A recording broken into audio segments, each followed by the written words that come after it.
karapatang maliitin yung trabaho ng iba. Yung iba sasabihin, gwardiya lang naman yan, rider lang naman yan, construction worker lang naman yan, gasoline boy lang naman yan, fast food crew worker lang naman yan.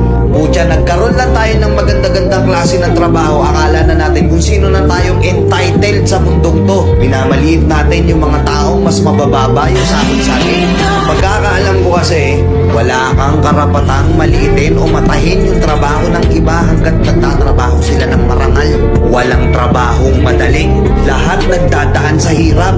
Lahat nagsasakripisyo. Kaya kung iniisip mong porket maganda-ganda yung trabaho mo, malaki-laki yung sinasahod mo, eh mamaliitin mo na yung mga trabaho ng mga taong nagtatrabaho na mas maliit yung sahod sa'yo.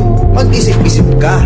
Baka bawiin sa'yo yan. Baka biglang bumaliktad yung mundo at sila naman yung trabaho. Kahit anong trabaho mo, magpakumbaba ka pa rin. Bilog ang mundo, hindi palaging nasa taas ka. Kaya hanggat maaari sa lahat ng oras